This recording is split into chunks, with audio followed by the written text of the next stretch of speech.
श्री गणेशाय नमः। श्री सरस्वती माते नमः। श्रीमद्भागवत महापुराण की जय। जय जय श्री राधे श्याम। श्रीमद्भागवत महापुराण द्वितीय खंड द्वादश स्कंद सप्तमो अध्याय अथर्ववेद की शाखाएं और पुराणों के लक्षण। सूत जी कहते हैं, सोनकादि ऋषियों में कह चुका हूँ कि अथर्ववेद के ज्ञाता सुमंतु मुनि थे। उन्होंने अपनी संहिता अपने प्रिय शिष्य कबंद को पढ़ाई। कबंद ने उस संहिता के 2 भाग करके पथ्य और वेद दर्शकों उसका अध्ययन कराया। वेद दर्शक के 4 शिष्य हुए, सौकल्यायनी, ब्रह्मबली, मोदोस और पिप्पलायनी। अब पथ्य के शिष्यों के नाम सुनो। सोनक जी पथ्य के 3 शिष्य थे, कुमुद, सुनक, अथर्ववेथा, जांजलि। अंगिरा गोत्रोत्पन्न सुनक के 2 शिष्य थे, भब्रू और सेंधवायन। उन लोगों ने 2 संहिताओं का अध्ययन किया। अथर्ववेद के आचार्यों में इनके अतिरिक्त सेंधवायन आदि के शिष्य सावर्ण्य आदि तथा नक्षत्र कल्प, शांति, कश्यप, आंगरीस आदि कई विद्वान और भी हुए। अब मैं तुम्हें पौराणिकों के संबंध में सुनाता हूँ।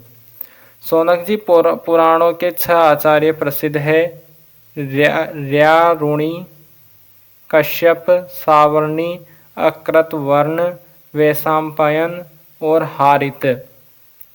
इन लोगों ने मेरे पिताजी से एक एक पुराण संहिता पढ़ी थी और मेरे पिताजी ने स्वयं भगवान व्यास से उन संहिताओं का अध्ययन किया था। मैंने उन 6 आचार्यों से सभी संहिताओं का अध्ययन किया था। उन 6 संहिताओं के अतिरिक्त और भी 4 मूल संहिताएं हैं। उन्हें भी कश्यप, सावर्णी, परशुराम जी के शिष्य अकृतवर्ण और उन सब के साथ मैंने व्यास जी के शिष्य श्री रोमहर्षण जी से, जो मेरे पिता थे, अध्ययन किया था। सोनक जी, महर्षियों ने वेद और शास्त्रों के अनुसार पुराणों के लक्षण बतलाए हैं। अब तुम स्वस्थ होकर सावधानी से उनका वर्णन सुनो। सोनक जी, पुराणों के पारदर्शी विद्वान बतलाते हैं कि पुराणों के 10 लक्षण है: विश्व, सर्ग, विसर्ग, वृत्ति, रक्षा, मनवंतर, वंश, वंशानुचरित, संस्था, प्रलय, हेतु, उति और अपाश्रय। कोई आचार्य पुराणों के 5 ही लक्षण मानते हैं। दोनों ही बातें ठीक है, क्योंकि महापुराणों में 10 लक्षण होते हैं और छोटे पुराणों में 5। विस्तार करके 10 बतलाते हैं और संक्षेप करके 5। अब इनके लक्षण सुनो। जब मूल प्रकृति में लीन गुण शब्द होते हैं तब महतत्व की उत्पत्ति होती है। महतत्व से तामस और राजस और वैकारिक, सात्विक 3 प्रकार के अहंकार बनते हैं। त्रिविध अहंकार से ही पंच तन्मात्रा, इंद्रिय और विषयों की उत्पत्ति होती है। इसी उत्पत्ति क्रम का नाम सर्ग है। परमेश्वर के अनुग्रह से सृष्टि का सामर्थ्य प्राप्त करके महतत्व आदि पूर्व कर्मों के अनुसार अच्छी और बुरी वासनाओं की प्रधानता से जो यह चराचर शरीरात्मक जीव की उपाधि की सृष्टि करते हैं, एक बीज से दूसरे बीज के समान, इसी को विसर्ग कहते हैं। 4 प्राणियों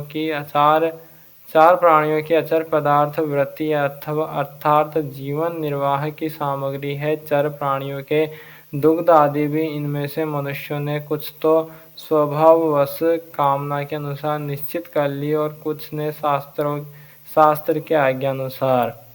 भगवान युग युग में पशु पक्षी मनुष्य ऋषि देवता आदि के रूप में अवतार ग्रहण करके अनेकों लीलाएं करते हैं। इन्हीं अवतारों में वे वेद धर्म के विरोधियों का संहार भी करते हैं। उनकी यह अवतार लीला विश्व की रक्षा के लिए ही होती है, इसलिए उसका नाम रक्षा है। मनु देवता, मनुपुत्र, इंद्र, सप्त ऋषि और भगवान के अंशा अवतार इन्हीं 6 बातों की विशेषताओं से युक्त समय को मनवंतर कहते हैं। ब्रह्मा जी से जितने राजाओं की सृष्टि हुई है, उनकी भूत, भविष्य, वर्तमान कालीन संतान परंपरा को वंश कहते हैं। उन राजाओं के तथा उनके वंशधरों के चरित्र का नाम वंशानुचरित है। इस विश्व ब्रह्मांड का स्वभाव से ही प्रलय हो जाता है। उसके 4 भेद है। नैमित्तिक, प्राकृतिक, नित्य और आत्यंतिक। तत्वज्ञ विद्वानों ने इन्हीं को संस्था कहा है। पुराणों के लक्षण में हेतु नाम से जिसका व्यवहार होता है वह जीव ही है, क्योंकि वास्तव में वही सर्ग विसर्ग आदि का हेतु है और अविद्या वश अनेकों प्रकार के कर्म कलाप में उलझ गया है। जो लोग उसे चैतन्य प्रधान की दृष्टि से देखते हैं वे उसे अनुसयी अर्थात प्रकृति में शयन करने वाला कहते हैं, और जो उपाधि की दृष्टि से कहते हैं वे उसे अव्याकृत अर्थात प्रकृति रूप कहते हैं। जीव की वृत्तियों के 3 विभाग है, जागृत, स्वप्न और सुषुप्ति। जो इन अवस्थाओं में इनके अभिमानी विश्व, तेजस और प्राज्ञ के मायामय रूपों में प्रतीत होता है और इन अवस्थाओं से परे तुरीय तत्व के रूप में भी लक्षित होता है, वही ब्रह्म है। उसी को यहाँ अपाश्रय शब्द से कहा गया है। नाम विशेष और रूप विशेष युक्त पदार्थों पर विचार करें तो वे सत्ता मात्र वस्तु के रूप में सिद्ध होते हैं, उनकी विशेषताएं लुप्त हो जाती है। असल में वह सत्ता ही उन विशेषताओं के रूप में प्रतीत भी हो रही है और उनसे पृथक भी है। ठीक इसी न्याय से शरीर और विश्व ब्रह्मांड की उत्पत्ति से लेकर मृत्यु और महाप्रलय पर्यंत जितनी भी विशेष अवस्थाएं हैं उनके रूप में परम सत्य स्वरूप ब्रह्म ही प्रतीत हो रहा है और वह उनसे सर्वथा पृथक भी है। यही वाक्य वेद से अधिष्ठान और साक्षी के रूप में ब्रह्म ही पुराणोक्त आशय तत्व है। जब चित्त स्वयं आत्मविचार अथवा योगाभ्यास के द्वारा सतगुण, रजोगुण, तमोगुण संबंधी व्यवहारिक वृत्तियों और जागृत, स्वप्न आदि स्वाभाविक वृत्तियों का त्याग करके उपराम हो जाता है, तब शांत वृत्ति में तत्वमसि आदि महावाक्यों के द्वारा आत्मज्ञान का उदय होता है। उस समय आत्मवेता पुरुष अविद्या जनित कर्म वासना और कर्म प्रवृत्ति से निवृत्त हो जाता है। शौनकादि ऋषियों, पुरातत्ववेता, ऐतिहासिक विद्वानों ने इन्हीं लक्षणों के द्वारा पुराणों की यह पहचान बतलाई है। ऐसे लक्षणों से युक्त छोटे बड़े 18 पुराण हैं। उनके नाम ये है: ब्रह्म पुराण, पद्म पुराण, विष्णु पुराण, शिव पुराण, लिंग पुराण, गरुड़ पुराण, नारद पुराण, भागवत पुराण, अग्नि पुराण, स्कंद पुराण, भविष्य पुराण, ब्रह्मवैवर्त पुराण, मार्कंडेय पुराण, वामन पुराण, वराह पुराण, मत्स्य पुराण, कूर्म पुराण और ब्रह्मांड पुराण, यह 18 है।